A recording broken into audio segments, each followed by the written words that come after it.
정말 말도 안 되는 일이 벌어졌습니다. 최근 한 미국 고등학교에서 벌어진 수학여행이 전교생을 충격과 혼란에 빠뜨렸다고 합니다. 여행 이후 학생들은 격한 반응을 보였고 심지어 대부분 한국 유학 준비에 돌입했을 정도라고 하는데요. 이 모든 현상을 지켜본 미 교육부 장관은 결국 이런 발언을 했다고 합니다.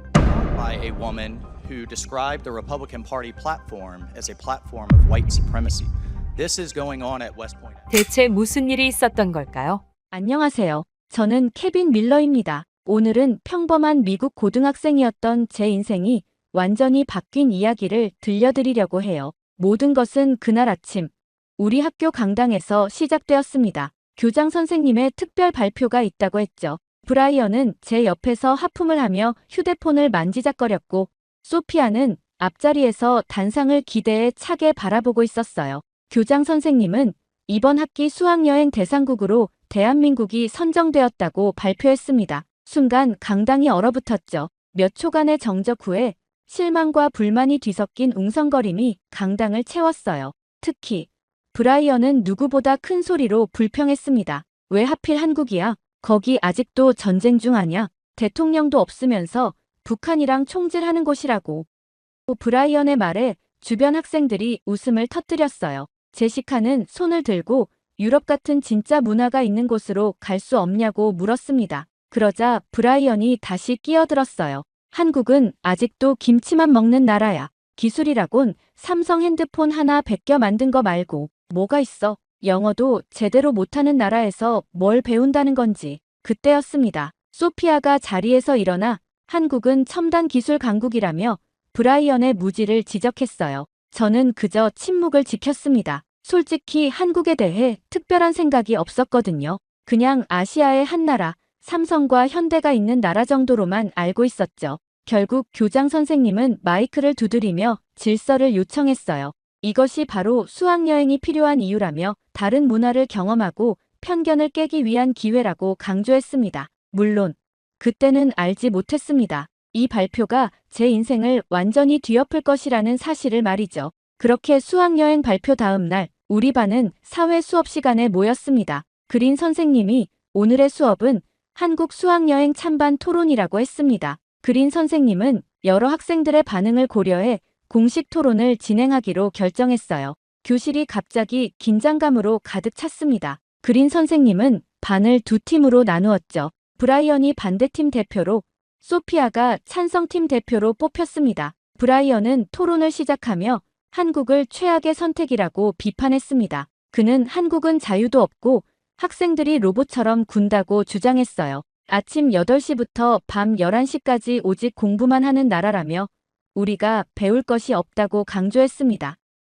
그는 한국 학생들의 자살률과 과도한 학업 스트레스에 대한 기사를 증거로 제시했어요. 이런 나라에 가서 우울증을 어떻게 얻는지 배우겠냐는 비아냥까지 했습니다. 그의 말에 교실에서 몇몇 학생들이 웃음을 터뜨렸어요. 소피아가 자리에서 일어났습니다. 그녀는 브라이언의 말이 완전한 편견이라고 반박했어요. 한국은 세계 최고 교육국가 중 하나이며 PISA 국제학업 성취도 평가에서 항상 상위권이라고 설명했습니다. 공부를 열심히 하는 것은 사실이지만 그것은 교육을 중요시하는 문화 때문이라고 강조했어요. 소피아는 한국의 혁신적인 교육 방법과 창의성 개발 프로그램에 대한 자료를 보여주었습니다. 한국은 단순히 암기만 하는 나라가 아니라 창의적 문제 해결 능력을 키우는 교육으로 변화하고 있다고 설명했어요. 브라이언은 코웃음을 치며 한국의 창의성에 의문을 제기했습니다. 그저 미국과 일본의 기술을 복제하는 데 능할 뿐이라고 주장했어요. 삼성도 애플을 베꼈다며 한국 문화의 존재 자체를 의심했습니다. 그러자 소피아의 얼굴이 붉어졌어요. 그녀는 한류 현상을 언급하며 전 세계가 한국 음악, 드라마, 영화에 열광하고 있다고 반박했습니다. 기생충의 아카데미상 수상과 방탄소년단의 빌보드 차트 석권을 예로 들었어요. 교실은 완전히 양분되었습니다. 한쪽은 브라이언을 지지하고 다른 쪽은 소피아를 지지했어요. 논쟁은 점점 더 격렬해졌습니다. 그린 선생님이 마침내 개입하여 저에게 의견을 물었어요. 갑작스러운 질문에 당황했습니다. 모두의 시선이 저에게 집중됐죠. 저는 솔직히 한국에 대해 아는 게 별로 없다고 인정했어요. 하지만 직접 가보는 것이 가장 좋은 판단 방법이라고 생각한다고 말했습니다. 교실이 잠시 조용해졌어요. 그린 선생님은 미소를 지으며 동의했습니다. 책과 인터넷으로 알 수 있는 것은 한계가 있으니 직접 경험해보는 것이 중요하다고 강조했어요.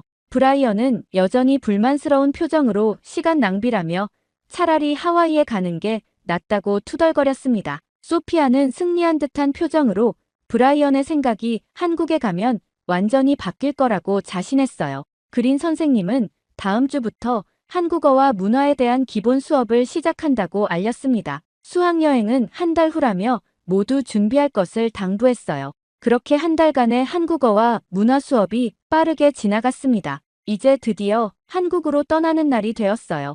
인천행 비행기가 오후 1시에 출발한다는 공지를 받고 아침 일찍 공항에 모였습니다. 공항 로비는 수학여행을 떠나는 학생들과 배웅하러 온 가족들로 북적였습니다. 소피아는 이미 도착해 한국어 회화책을 읽고 있었어요. 그녀는 기대에 차 있었죠. 반면 브라이언은 여전히 불만스러운 표정으로 친구들과 떠들고 있었습니다. 저는 부모님과 작별 인사를 나누었어요. 어머니는 걱정스러운 표정으로 한국은 너무 멀다며 조심하라고 당부하셨습니다. 아버지는 문화 충격에 대비하라며 웃으셨어요. 사실 저도 내심 긴장되었습니다. 완전히 다른 문화권에 가본 적이 없었거든요. 그린 선생님이 우리를 모아 출국 절차를 시작했습니다. 보안 검색대를 통과할 때 브라이언이 또 불평을 시작했어요. 그는 한국에 가면 인터넷 검열이 심해서 자유롭게 SNS도 못할 거라며 친구들을 선동했습니다. 심지어 우리 같은 미국인은 감시당할 수도 있다는 황당한 소리까지 늘어놓았어요. 소피아가 참지 못하고 나섰습니다. 한국은 세계에서 인터넷 속도가 가장 빠른 나라 중 하나이며 검열 같은 것은 없다고 정정했어요. 브라이언은 코웃음을 치며 북한과 헷갈렸냐고 비아냥거렸습니다. 탑승구에 도착했을 때 비행기가 지연된다는 안내가 나왔어요.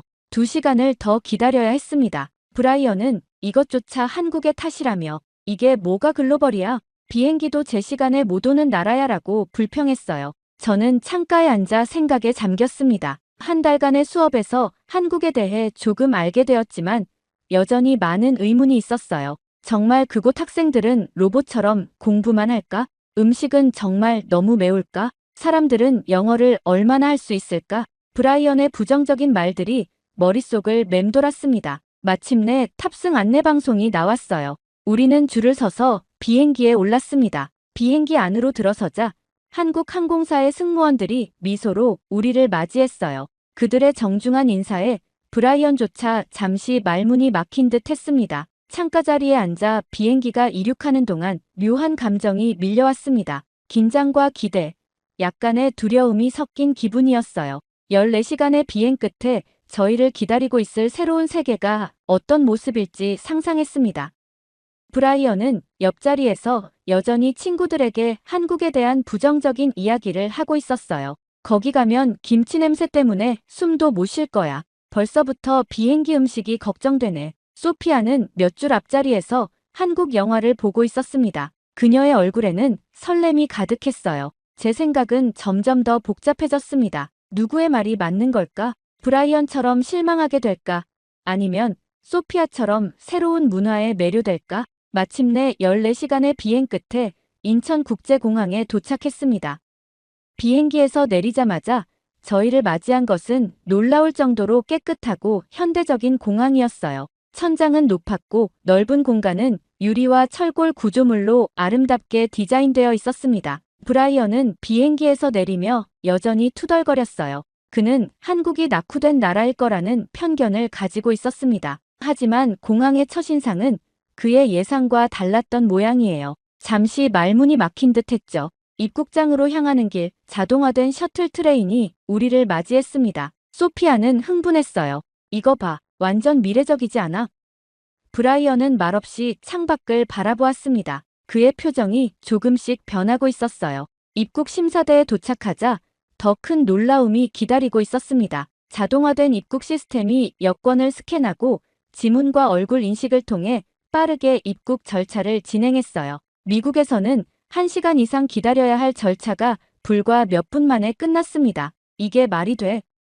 브라이언이 작게 중얼거렸어요. 그의 목소리에서 당혹감이 느껴졌습니다. 그린 선생님은 미소 지으며 말했어요.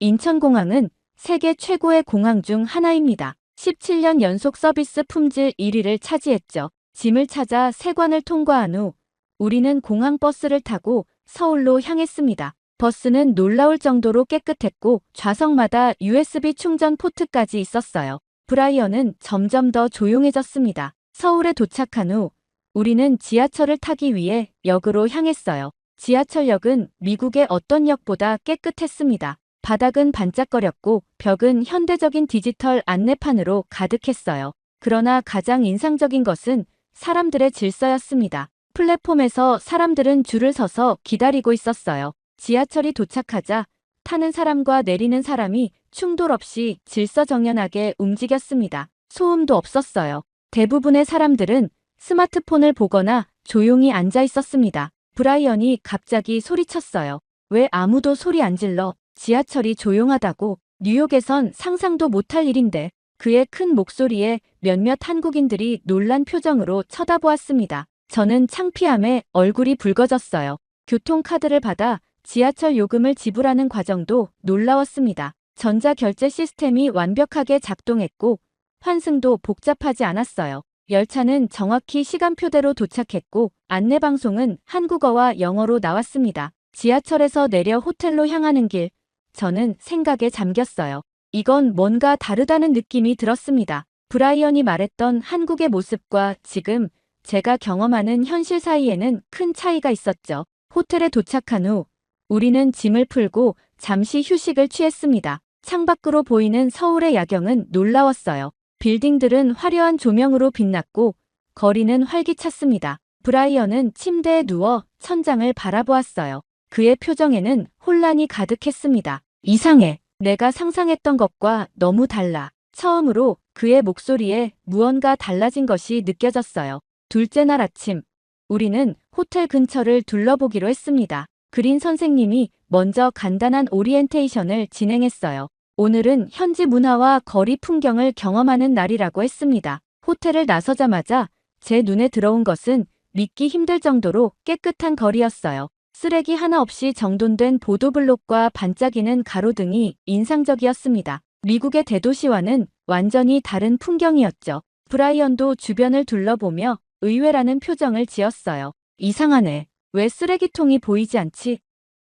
그의 질문에 그린 선생님이 설명했습니다. 한국은 쓰레기를 철저히 분리수거하는 시스템이 있어서 길거리 쓰레기통이 적다고 했어요. 사람들은 자신의 쓰레기를 집이나 정해진 장소까지 가져가는 문화가 있다고 합니다. 우리가 횡단보도 앞에 섰을 때 또 다른 놀라움이 기다리고 있었어요. 신호등이 빨간색임에도 차가 한 대도 오지 않는 상황에서 모든 사람들이 신호가 바뀔 때까지 기다리고 있었습니다. 뉴욕이었다면 이미 다들 길을 건넜을 텐데 말이죠. 브라이언이 참지 못하고 말했어요.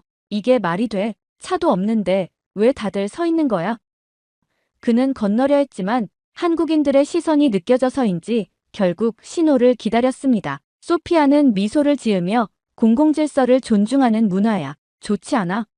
라고 말했어요. 번화가로 들어서자 수많은 사람들이 바쁘게 오가고 있었습니다. 그런데도 이상할 정도로 조용했어요. 사람들은 공공장소에서 전화할 때 목소리를 낮추었고 시끄럽게 떠드는 사람도 없었습니다. 모두가 서로의 공간을 존중하는 듯 했어요. 작은 공원에 들어섰을 때 분리수거 시스템을 직접 보게 되었습니다. 일반 쓰레기, 플라스틱, 캔, 유리, 종이까지 세세하게 나누어진 분리수거함이 있었어요. 한 시민이 자신의 쓰레기를 꼼꼼하게 분류하는 모습이 인상적이었습니다. 브라이언은 점점 더 말이 없어졌어요. 그의 표정은 혼란스러워 보였습니다. 미국보다 더 질서 있어 라고 작게 중얼거렸죠.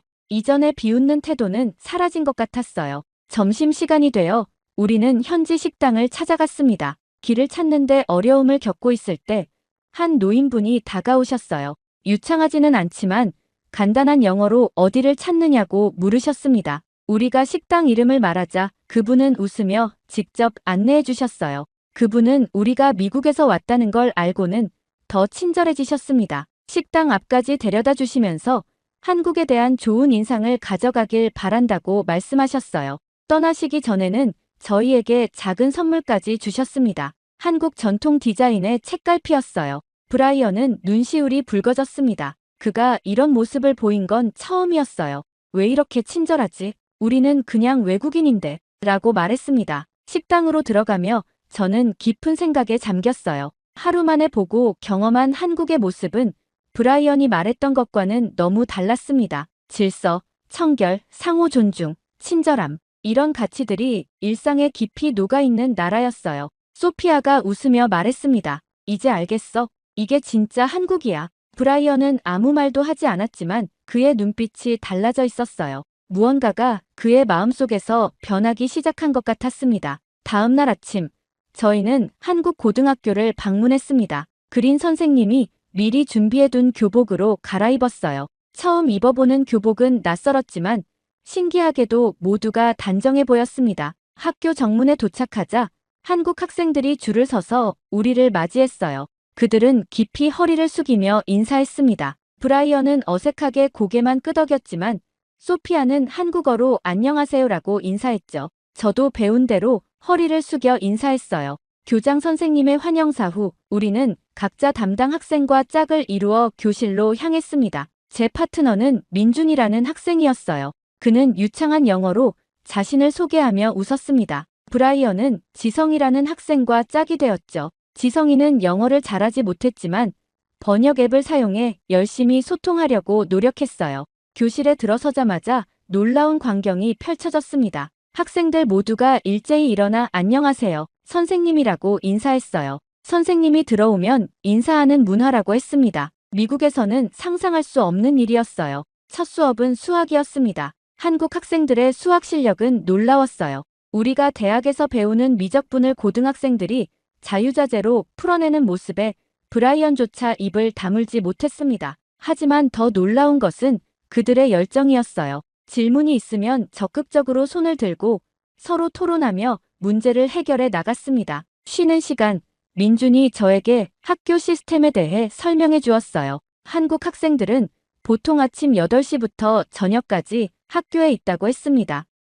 방과 후에는 자율학습이나 학원에 간다고 했어요. 브라이언은 그럼 언제 놀아?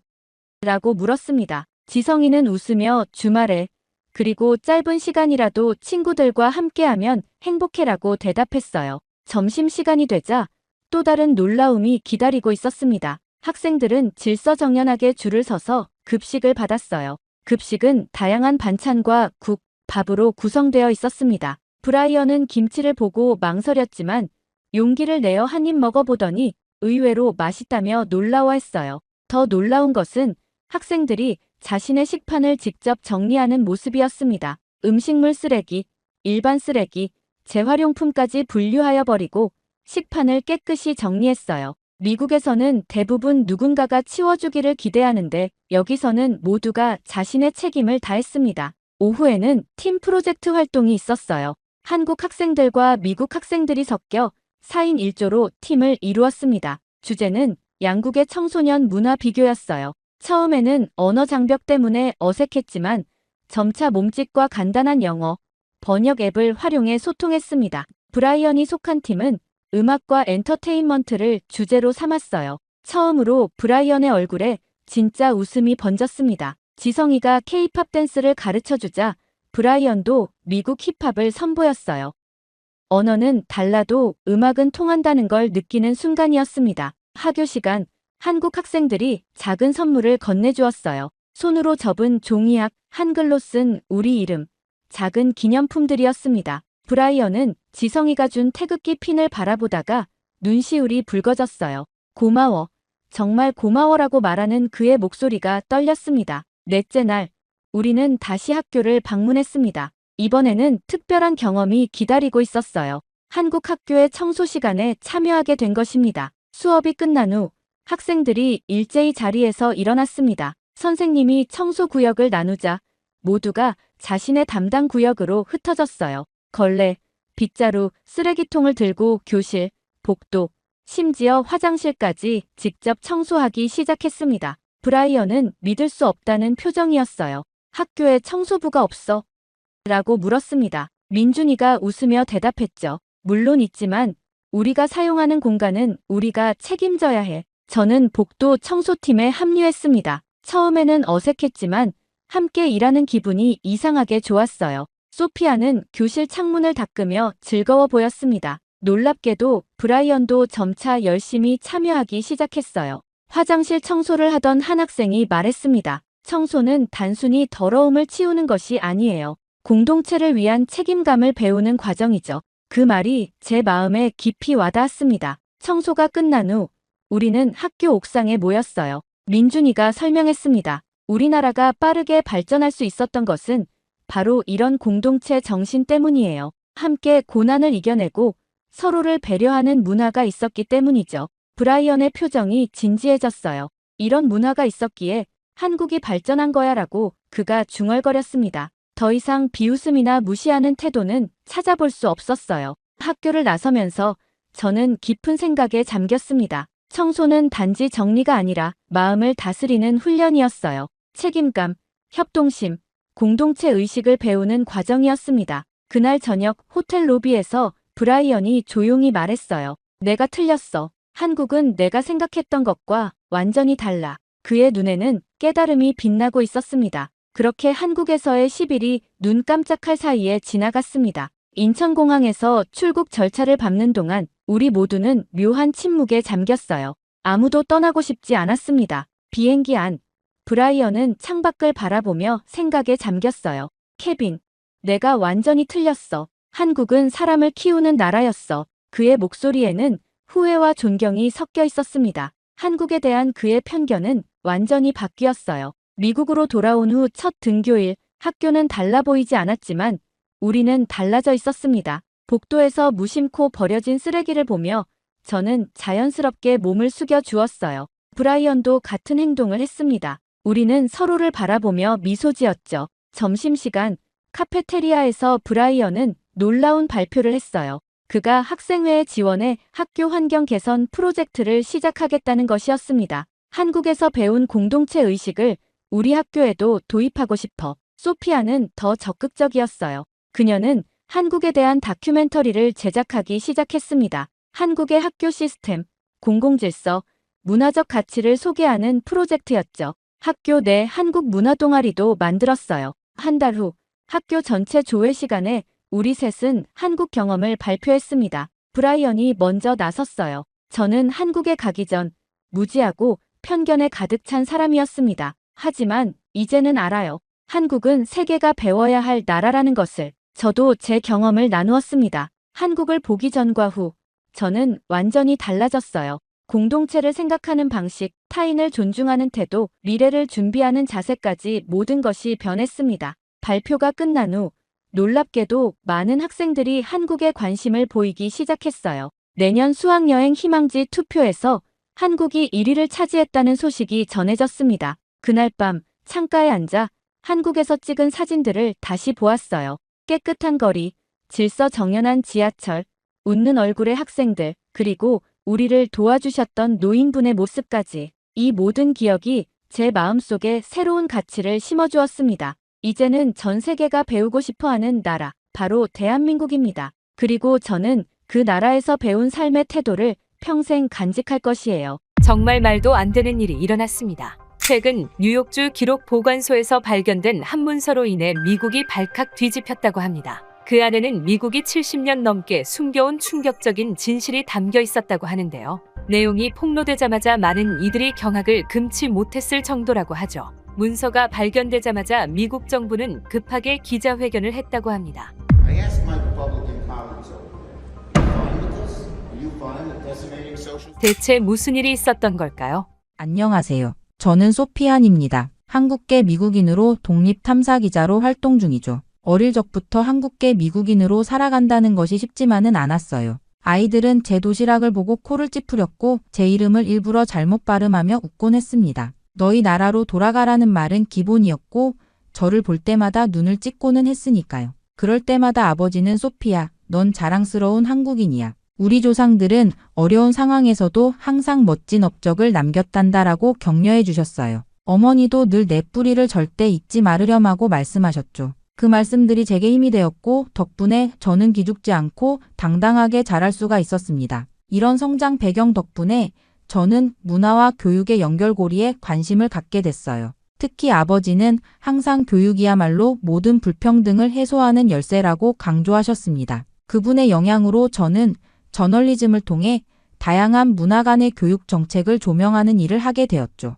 그러다 그 문서를 보게 되었습니다. 아직도 그날의 기억이 생생합니다. 바쁜 뉴욕의 아침, 저는 커피 한 잔을 들고 뉴욕주 기록 보관소로 향했어요. 미국의 문화 정책이 세계 교육에 미친 영향에 관한 다큐멘터리를 준비하는 중이었습니다. 아버지가 돌아가시기 전 내가 가진 두 문화의 이해로 세상에 기여하라고 하셨어요. 이 프로젝트는 그 약속을 지키는 방법이기도 했죠. 저는 보관소에 도착해 1940년대 자료들을 살펴보기 시작했습니다. 제가 찾던 자료와는 전혀 상관없는 파일 사이에서 한국 문자 체계 효율성 연구라는 제목을 발견했어요. 호기심에 자료를 펼쳐봤죠. 놀랍게도 한글이 문맹 퇴치에 가장 효율적인 문자라고 명확히 기록되어 있었습니다. 부모님이 항상 자랑스럽게 말씀하셨던 한글의 우수성이 공식 문서에 있었어요. 더 깊이 살펴보니 이 연구가 철저히 은폐되었다는 흔적이 곳곳에 남아 있었습니다. 이 연구 결과는 현 교육 정책과 상충되므로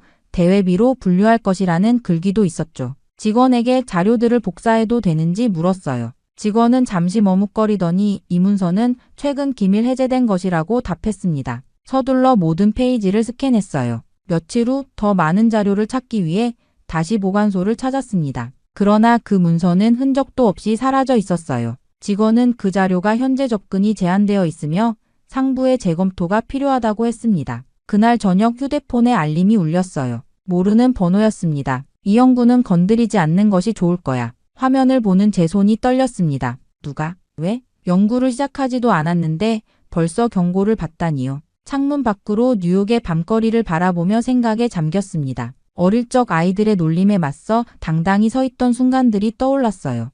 저널리스트로서 그리고 한국계 미국인으로서 제 본능은 진실을 파헤치라고 외치고 있었습니다. 그 순간 제 핏줄에 흐르는 한국인의 피가 저에게 속삭였죠. 이건 단순한 기사거리가 아니라 제 정체성과도 연결된 문제라고요. 위협에도 불구하고 한글의 비밀과 그것을 숨기려는 세력의 진실 모두 밝혀내고 말겠다고 다짐했습니다. 그렇게 다음날 아침 일찍 뉴욕대학교로 향했습니다. 한국학 전문가 박지훈 교수를 만나기 위해서였어요. 박 교수는 미국 내 한국학 분야에서 높은 평가를 받고 있는 학자였고 특히 한글과 한국 문자 체계에 관한 연구로 유명했습니다. 박 교수의 연구실 문을 두드리자 부드러운 목소리가 들려왔어요. 들어오세요. 문을 열고 들어가니 서가에 가득 꽂힌 책들 사이에서 단정한 모습의 여성이 저를 맞이했습니다. 저는 자신을 소개하고 보관소에서 발견한 문서에 대해 설명했어요. 미군정 시절 한글 연구 보고서라고요?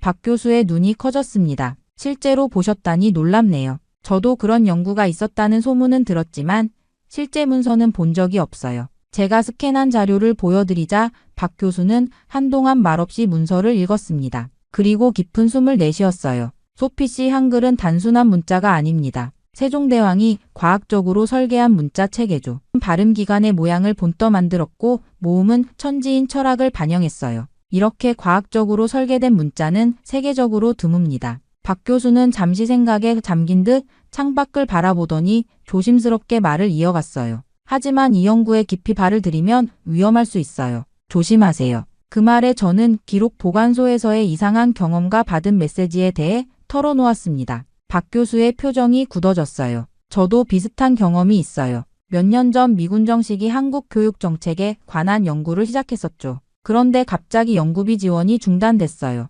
공식적인 이유는 예산 삭감이었지만 다른 연구들은 모두 정상적으로 진행됐습니다. 박 교수는 책상 서랍에서 오래된 신문 기사를 꺼내 보여주었어요. 2018년 시카고 대학의 김 교수가 비슷한 연구를 하다가 돌연 사임했어요. 공식적으로는 개인 사정이라고 했지만 학계에서는 다들 의문을 품었죠. 제 등줄기로 한기가 느껴졌습니다. 무언가 큰 세력이 이 연구를 막고 있다는 사실이 점점 명확해지고 있었어요. 왜 이런 연구를 막으려는 걸까요?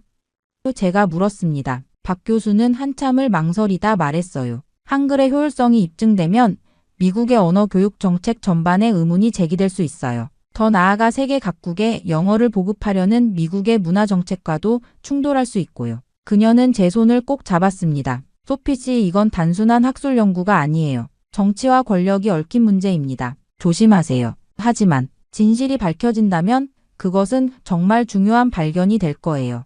연구실을 나오며 저는 결심했습니다. 위험하더라도 이 이야기의 끝을 보겠다고요. 다음 단계로 저는 미군정 시절 교육부에서 일했던 생존자들을 찾아보기로 했습니다. 미군정 시절 교육부에서 일했던 생존자들을 찾는 것은 쉽지 않았습니다. 인터넷 검색, 도서관 자료, 심지어 국가기록원까지 뒤졌지만 관련 자료는 대부분 사라진 상태였어요. 마치 누군가가 의도적으로 모든 흔적을 지운 것 같았습니다. 좌절감이 밀려오던 차에 예상치 못한 도움이 찾아왔습니다. 지인의 소개로 만난 한국전 참전퇴역 군인 스미스 씨가 중요한 정보를 알려주었어요. 내 전우 중 한 명이 미군정 교육부와 연결되어 있었어. 그를 통해 당시 프로젝트에 참여했던 비서를 알 수 있을 거야. 그렇게 저는 플로리다 마이애미의 조용한 은퇴자 마을에서 82세의 마거릿 스펜서를 만나게 되었습니다. 현관문을 열어주신 마거릿은 나이에 비해 또렷한 눈빛을 가진 분이었어요. 한국 문자 연구에 대해 알고 싶다고요?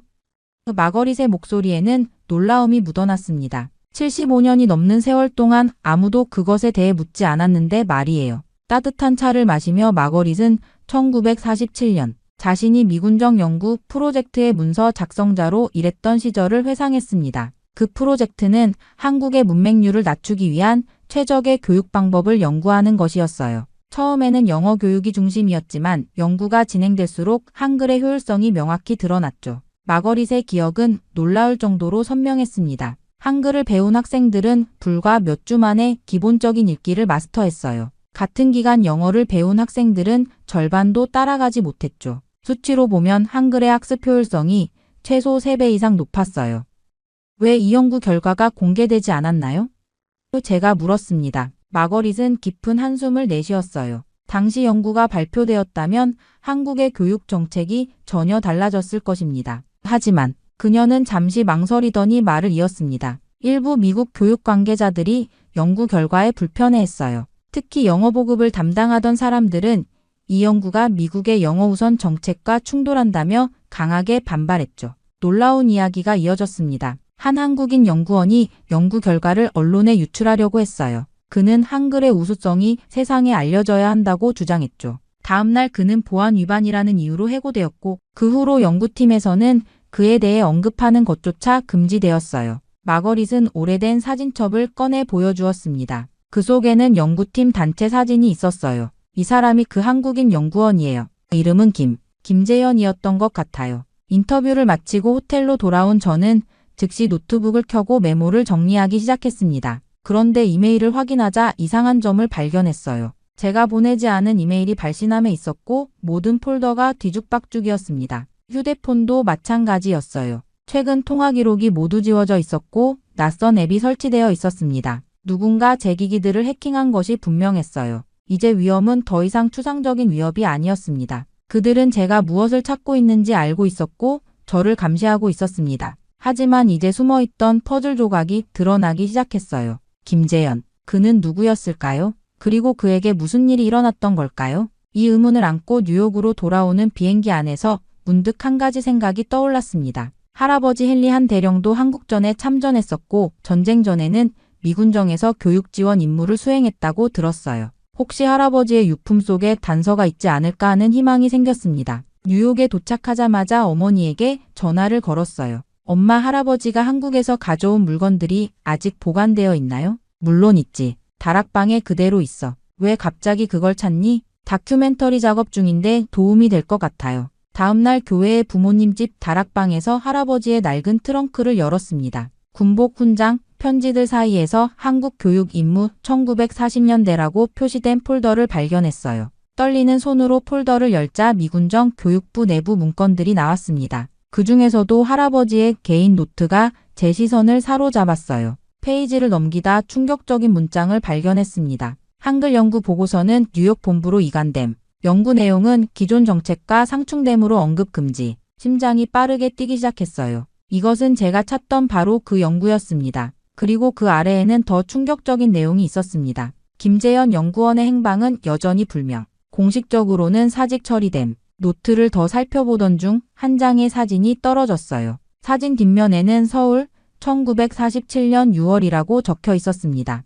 사진 속에는 할아버지와 몇몇 군인들 그리고 한 한국인 남성이 함께 찍혀 있었어요. 순간 숨이 멎는 듯 했습니다. 그 한국인 남성의 얼굴이 낯설지 않았어요. 박 교수의 오래된 논문에서 본 연구원의 사진과 동일한 인물이었습니다. 이건 분명 마거릿이 언급했던 김재현이었어요. 즉시 박 교수에게 사진을 보냈습니다. 곧바로 답장이 왔어요. 맞아요. 이 사람이 김재현 박사예요. 그는 한글 효율성 연구의 핵심 인물이었죠. 하지만 연구 결과를 공개하려다 미국 교육 담당자들과 심각한 갈등을 빚었고 그 후 실종되었어요. 실종이라니. 이건 단순한 학술적 논쟁이 아니었습니다. 누군가의 목숨이 걸린 문제였을 수도 있었어요. 할아버지의 노트를 다시 살펴보니 마지막 페이지에 또 다른 메모가 있었습니다. 최종 보고서는 뉴욕주 기록 보관소 특별 섹션에 보관. 접근 코드 RG350K. 이것이 바로 제가 찾던 연결고리였습니다. 처음에 우연히 발견했던 문서의 출처와 할아버지의 노트가 연결되었어요.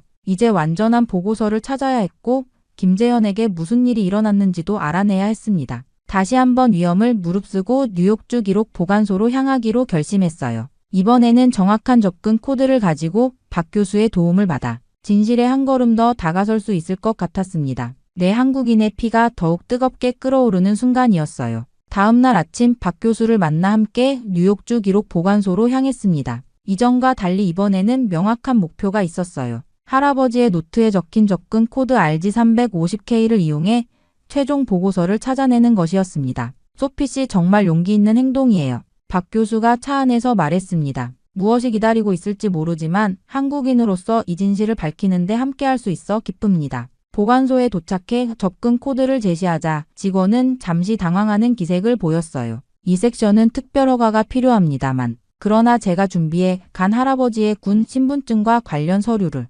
보여주자 마지못해 특별보관실로 우리를 안내했습니다. 좁은 방에는 오래된 문서 캐비닛이 가득했어요. 직원의 도움으로 한국어 문자 효율성 연구 최종 보고서라는 제목의 두꺼운 파일을 찾아냈습니다. 1947년 날짜가 찍힌 이 보고서는 미군정 교육부의 공식 도장이 찍혀 있었어요. 박 교수와 저는 숨죽이며 페이지를 넘기기 시작했습니다. 보고서의 내용은 충격적이었어요. 한글의 효율성에 관한 구체적인 데이터가 빼곡히 적혀 있었습니다. 믿을 수 없어요. 박 교수가 속삭였습니다. 이 데이터에 따르면 한글을 배운 학생들은 2주 만에 신문기사의 70%를 읽을 수 있었대요. 이건 정말 놀라운 수치입니다. 더 놀라운 결과도 있었어요. 6개월간의 추적 연구에서 한글을 배운 학생들의 단어 학습량은 영어보다 3.7배, 일본어보다 4.2배 높았습니다. 문맹률 감소 속도 역시 다른 어떤 문자 체계보다 빨랐어요. 이것이 사실이라면 한글은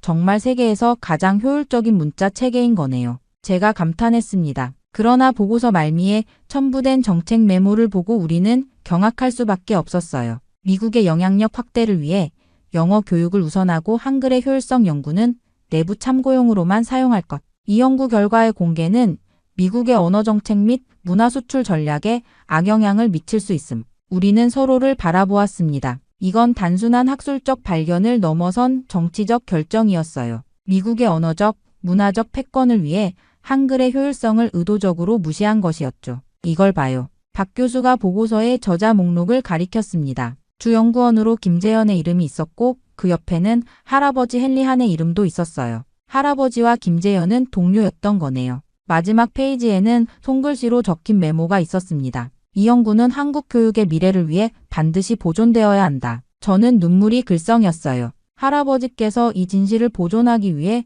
노력하셨다는 사실이 가슴에 와닿았습니다. 그리고 이제 그 바통을 제가 이어받은 것 같았어요. 이 보고서를 복사해야 해요. 박 교수가 급히 말했습니다. 그리고 김재현 박사에게 무슨 일이 있었는지도 알아내야 해요. 우리는 보고서 전체를 스캔했고 박 교수는 그 자리에서 다양한 학술 데이터베이스를 검색하기 시작했어요. 이제 저희에게는 결정적인 증거가 생겼습니다. 다음 단계는 이 진실을 어떻게 세상에 알릴 것인가였어요. 보고서 전체를 스캔하고 나오면서 저는 한 가지 의문이 들었습니다. 70년 전 연구 결과가 정말 정확한 것일까요? 혹시 당시 정치적 이유로 데이터가 과장된 것은 아닐까요? 저널리스트로서 검증 없이 정보를 받아들일 수는 없었어요. 박 교수님, 이 연구 결과를 현대에서 검증해 볼 수 있을까요?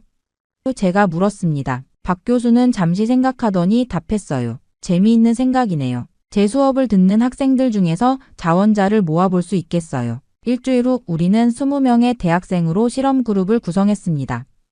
10명에게는 한글을, 나머지 10명에게는 비슷한 난이도의 다른 문자 체계를 가르치기로 했어요. 모두 외국어 학습 경험이 비슷한 학생들이었습니다. 첫 2주 동안 매일 1시간씩 문자를 가르쳤어요.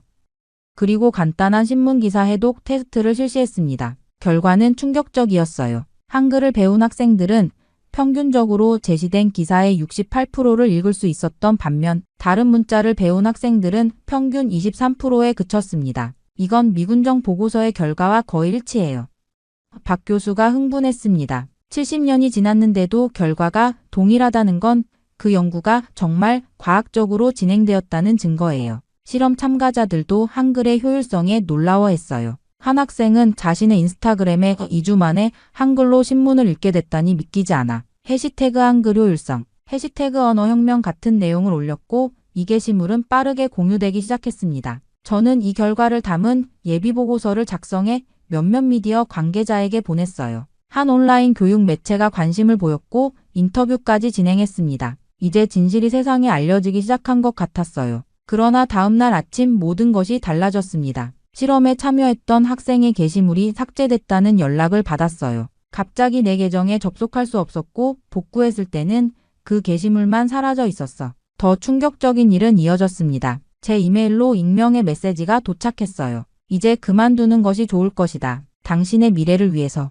처음에는 장난이라고 생각했어요. 하지만 그날 저녁 아파트로 돌아오는 길에 검은 세단이 계속 저를 따라오는 것을 느꼈습니다. 불안한 마음에 건물 보안 담당자에게 연락했고 다음날 CCTV를 확인했을 때 정말 한 차량이 제가 걸어오는 내내 천천히 따라오는 모습이 포착되어 있었어요. 공포감이 밀려왔습니다. 누군가 저를 감시하고 있었고 제가 하는 모든 일을 알고 있었어요. 아마도 제 전화나 이메일도 도청되고 있을지 모른다는 생각이 들었습니다. 박 교수에게 상황을 알리자 그녀는 매우 걱정했어요. 소피 씨, 이건 농담이 아니에요. 예전에 비슷한 연구를 하던 학자들도 이런 협박을 받았대요. 조심해야 해요. 이후 진실은 반드시 세상에 알려져야 한다는 굳은 의지로 저는 다음날 아침 일찍 일어나 보고서 작성을 계속했습니다. 창문 밖으로 보이는 뉴욕의 아침 풍경은 평화로워 보였지만 제 마음은 여전히 불안했어요. 누가 저를 감시하고 있는지, 그들이 어디까지 갈 준비가 되어 있는지 알 수 없었거든요. 집 앞 카페에서 커피를 마시고 돌아오는데 낯선 남자가 제 아파트 입구에 서 있는 것이 보였습니다. 깔끔한 정장 차림에 그 남자는 마치 저를 기다리고 있는 듯 했어요. 소피안 씨?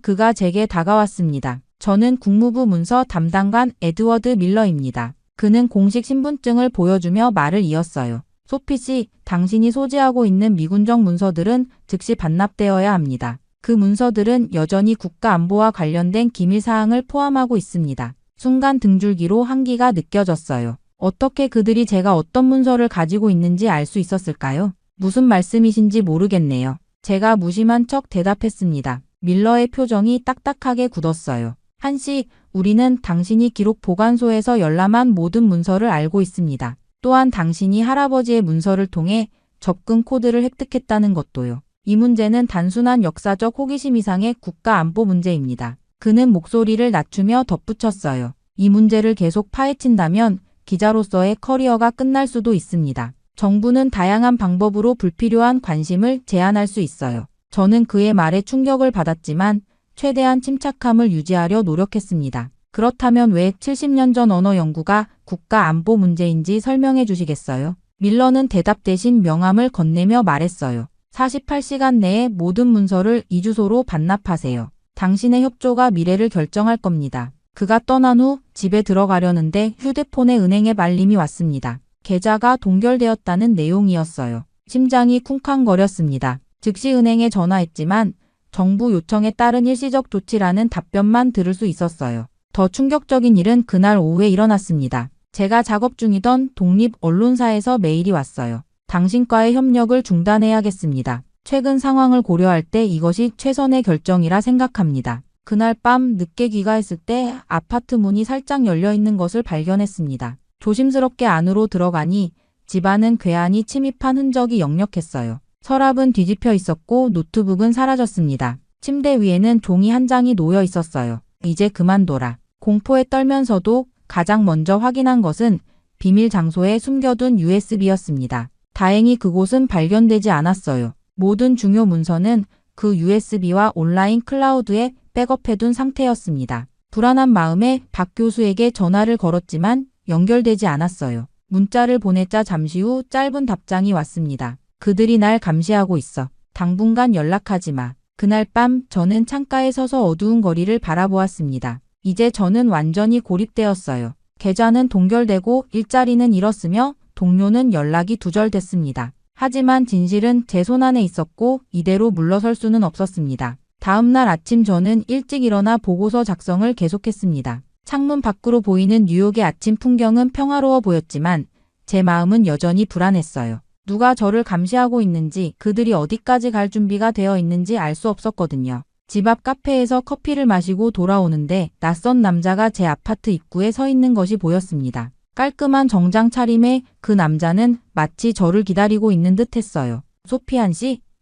그가 제게 다가왔습니다. 저는 국무부 문서 담당관 에드워드 밀러입니다. 그는 공식 신분증을 보여주며 말을 이었어요. 소피 씨, 당신이 소지하고 있는 미군정 문서들은 즉시 반납되어야 합니다. 그 문서들은 여전히 국가안보와 관련된 기밀 사항을 포함하고 있습니다. 순간 등줄기로 한기가 느껴졌어요. 어떻게 그들이 제가 어떤 문서를 가지고 있는지 알 수 있었을까요? 무슨 말씀이신지 모르겠네요. 제가 무심한 척 대답했습니다. 밀러의 표정이 딱딱하게 굳었어요. 한씨, 우리는 당신이 기록 보관소에서 열람한 모든 문서를 알고 있습니다. 또한 당신이 할아버지의 문서를 통해 접근 코드를 획득했다는 것도요. 이 문제는 단순한 역사적 호기심 이상의 국가 안보 문제입니다. 그는 목소리를 낮추며 덧붙였어요. 이 문제를 계속 파헤친다면 기자로서의 커리어가 끝날 수도 있습니다. 정부는 다양한 방법으로 불필요한 관심을 제한할 수 있어요. 저는 그의 말에 충격을 받았지만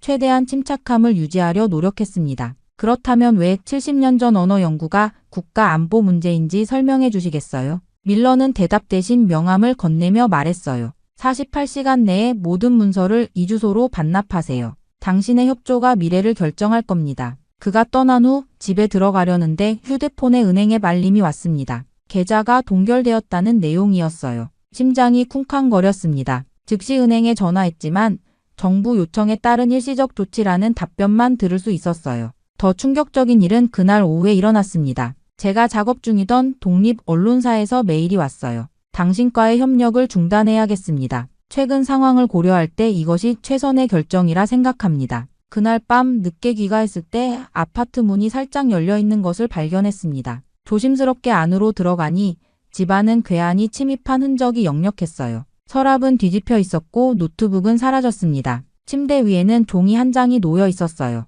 이제 그만둬라. 공포에 떨면서도 가장 먼저 확인한 것은 비밀 장소에 숨겨둔 USB였습니다. 다행히 그곳은 발견되지 않았어요. 모든 중요 문서는 그 USB와 온라인 클라우드에 백업해둔 상태였습니다. 불안한 마음에 박 교수에게 전화를 걸었지만 연결되지 않았어요. 문자를 보냈자 잠시 후 짧은 답장이 왔습니다. 그들이 날 감시하고 있어. 당분간 연락하지 마. 그날 밤 저는 창가에 서서 어두운 거리를 바라보았습니다. 이제 저는 완전히 고립되었어요. 계좌는 동결되고 일자리는 잃었으며 동료는 연락이 두절됐습니다. 하지만 진실은 제 손안에 있었고 이대로 물러설 수는 없었습니다. 저널리스트로서 그리고 한국인으로서 제가 해야 할 선택은 명확했어요. 침묵할 수는 없었습니다. 미국 내에서 문이 닫혔다면 다른 곳에서 진실을 알릴 방법을 찾아야 했어요. 비밀리에 보관해둔 USB를 꺼내 모든 자료를 재정리했습니다. 실험 결과, 역사적 문서, 인터뷰 내용까지 포함한 완전한 보고서를 작성했어요. 미국의 주류 언론은 이 주제를 다루길 꺼려했지만 제가 한국 언론사 몇 곳에 보고서를 보냈자 반응은 놀라웠습니다. 한글의 효율성, 70년간 은폐된 미군정 연구 발견이라는 제목의 기사가 한국의 주요 일간지 1면을 장식했어요. 소셜미디어에서는 관련 내용이 폭발적으로 공유됐고 학술계에서도 큰 관심을 보였습니다. 일주일 후 서울대학교로부터 예상치 못한 이메일을 받았어요. 한글 효율성 연구에 관한 특별 강연을 해주시겠습니까? 한국어학과에서 보낸 공식 초청장이었습니다. 위협과 압박에 지친 상황에서 이것은 새로운 희망의 빛처럼 느껴졌어요. 저는 즉시 수락했고 다음 달 서울로 떠나기로 결정했습니다. 미국을 떠나는 것이 당분간은 더 안전할 것 같다는 생각도 들었어요. 서울대학교 강당은 예상보다 훨씬 많은 청중으로 가득 찼습니다. 학생, 교수, 언론인들뿐만 아니라 일반 시민들까지 자리를 메웠어요. 강연에서 저는 발견한 모든 증거와 실험 결과를 공개했습니다. 한글은 단순한 문자가 아닙니다. 과학적으로 설계된 정교한 체계로 그 효율성은 70년 전 미군정 연구에서 이미 입증되었어요. 하지만 이 연구는 미국의 문화적, 언어적 패권 정책과 충돌한다는 이유로 철저히 은폐되었습니다. 청중들의 반응은 열광적이었어요. 질의응답 시간에는 수많은 질문이 쏟아졌고 강연은 예정된 시간을 훨씬 넘겨 진행됐습니다. 강연이 끝나고 사람들이 하나둘 떠난 후 한 노인이 조심스럽게 제게 다가왔어요. 80대로 보이는 그분은 깊은 주름이 있는 얼굴에 강인한 눈빛을 가지고 있었습니다. 소피안 씨, 제 이름은 이진호입니다. 저는 김재현 박사의 조카입니다. 그 말에 저는 깜짝 놀랐어요. 김재현, 그 실종된 연구원의 가족이라니. 삼촌에 대한 이야기는 우리 가족 내에서도 금기시되었습니다. 하지만 저는 삼촌이 남긴 일부 기록을 가지고 있어요. 실종 직전에 작성한 일기와 몇 가지 문서인데 소피 씨에게 보여드리고 싶습니다. 제 삼촌에게 무슨 일이 있었는지 진실을 밝혀주세요. 이진호 씨는 낡은 가죽 서류 가방을 건네주었어요. 그 안에는 김재현 박사의 일기장, 연구 노트, 그리고 몇 장의 흑백 사진이 들어있었습니다. 삼촌은 실종된 것이 아니라 강제로 북한으로 납치되었다는 소문이 있었어요. 하지만 확실한 증거는 없었죠. 가족들은 70년간 진실을 알지 못한 채 살아왔습니다. 그 순간 저는 깨달았어요. 이제 제가 추적하는 것은 단순한 학술 연구가 아닙니다. 이것은 한 인간의 생명과 관련된 역사적 진실을 밝히는 일이었어요. 김재현 박사는 한글의 효율성을 세상에 알리려다 희생된 것일까요? 서울의 저녁 하늘을 바라보며 저는 이 여정의 끝이 아직 멀었음을 느꼈습니다. 한글의 비밀과 함께 70년 전 실종된 한 학자의 운명까지 밝혀내야 했어요. 어머니와 아버지께서 항상 말씀하셨던 것처럼 한국은 결코 힘이 약한 나라가 아니었습니다. 단지 그 힘과 지혜가 세상에 제대로 알려지지 않았을 뿐이죠. 이제 저는 그 숨겨진 진실을 찾아 끝까지 가겠습니다. 이것은 단순한 학문적 발견이 아니라 우리의 정체성을 되찾는 여정입니다. 한글처럼 과학적이고 명확하게 진실을 밝혀내겠습니다.